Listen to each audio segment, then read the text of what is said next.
Educational creativity চ্যানেলে সকলকে স্বাগত। আপনারা জানেন যে সুপ্রিম কোর্টে আজ ডিএ মামলা শুনানি ছিল। কোর্ট নম্বর 8 জাস্টিস সঞ্জয় কারোল এবং অনারেবল জাস্টিস প্রশান্ত কুমার মিশ্রর বেঞ্চে। তো মামলা দুটোর পরপরই স্পেশাল বেঞ্চেই শুনানি হয়।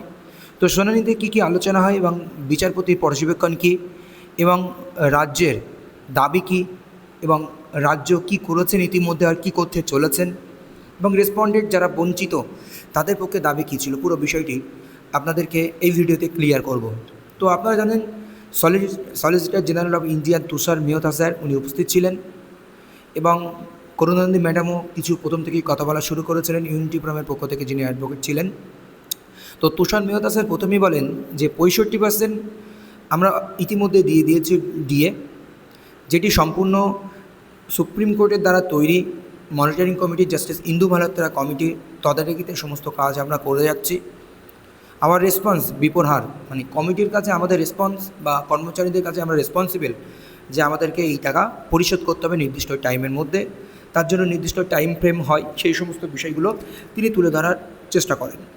করুণানন্দী ম্যাডাম তখন বলেন, I am want to clarify our solicitor general speech. Solicitor general sir যেটি বলেছেন সেটিকে তিনি একটু ক্ল্যারিফাই করতে চান। তিনি প্রথমে বলেন অনেকে এখনও একটা টাকাও পায়নি, সেই বিষয়ে তুলে ধরার চেষ্টা করেন। একটা বিষয়, একটা টাকাও বলতে তারা গ্র্যান্ট ইন এইড কর্মচারীদের কথাই উনি তুলে ধরতে চাইলেন কি, এখন একটা বড় প্রশ্ন থাকছে, বা কীভাবে গ্র্যান্ট ইন এইড কর্মচারীদের বিষয় উঠে এসেছে। তো আরেকটি কথা তুলে দেন, প্রভিডেন্ট ফান্ডে বা পিএফ ফান্ডে টাকাটা দেওয়া হচ্ছে পিএফে, সেখানে টাকা তারা তুলতে পারবে না। ডু নট হ্যাভ অ্যাক্সেস, সেখানে কর্মচারীদের অ্যাক্সেস নেই লকিং পিরিয়ড পর্যন্ত, এই সমস্ত বিষয় উঠে আসে। তখন জাস্টিস বলেন, এটা কি আপনার অ্যাকাউন্ট, এটা কি আপনার অ্যাকাউন্ট? তখন করুণানন্দী ম্যাডাম বলেন, হ্যাঁ আমারই অ্যাকাউন্ট, কিন্তু এখানে তারা নির্দিষ্ট টাইমে তাদের ইচ্ছা মতো তারা টাকা তুলতে পারবে না। এরপরে জাস্টিস আরও একটি প্রশ্ন করেন যে 65% is correct factual. Tushar Mehta sir যেটি বলেন ওটা কি 65%, এটা কি মোটামুটি একটা ঠিকঠাক? তো এই হচ্ছে বিষয়। তখন সলিসিটর জেনারেল লকিং পিরিয়ডের যে বিষয়টি বলেছিলেন করুণানন্দী ম্যাডাম, সেটা নিয়ে তিনি রেসপন্স দেওয়ার চেষ্টা করেন এবং করুণানন্দী ম্যাডামের যা যা অভিযোগ ছিল সেই নিয়ে বলার চেষ্টা করেন। তিনি বলেন যে তুষার মেহতা স্যার বলেন তারা অ্যাপ্লিকেশান করুক, অ্যাপ্লিকেশানের আবেদন করুক, অ্যাপ্লিকেশান করুক, আমরা সেই অ্যাপ্লিকেশানের উত্তর দিই। তারা অ্যাপ্লিকেশান না করলে আমরা কীভাবে এফিডেভিট দিয়ে জানাবো আপনাদেরকে। মানে এখানে solicitor general of India Tushar Mehta sir উনি ডিলে করার চেষ্টা করছেন, যেটা আমরা বুঝলাম। এবং করুণানন্দী ম্যাডাম আরও একটি কথা তুলে ধরেন যে ডিএ সঠিকভাবে ক্যালকুলেশন হচ্ছে না অ্যাকর্ডিং টু এআইসিপিআই অনুযায়ী। তো Bikash Ranjan sir online affair করেছিলেন, তিনি জাজমেন্টকে ভায়োলেশন করছেন, সেই বিষয়টি ও কথা বলেন। এবং সেখানে একটি কথা উঠে আসে, করুণানন্দী ম্যাডাম যেটি তুলে ধরেন যে তাহলে কমিটির সঙ্গে আমাদের রেসপন্ডেন্টের পক্ষ থেকে বসার সুযোগ করে দিক, প্রত্যেক পক্ষ থেকে একজন দুজন করে আলোচনায় বসার সুযোগ করে দিক, বা তাদের কমিটি প্রসিডিং মিটিংয়ে আমাদেরও কেউ বসানোর সুযোগ করে দিই, এরকম একটা দাবি তুলে ধরেন।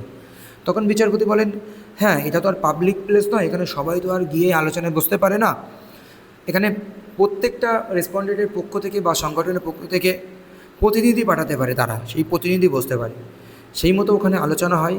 এবং কারা প্রতিনিধি আকারে বসবে প্রত্যেকটা রেসপন্ডেন্টের পক্ষ থেকে, সেই বিষয়ে বিচারপতির কাছে বিষয়টি জমা দিতে হবে, সেই বিষয়ে বেশ কিছুক্ষণ আলোচনা হয়।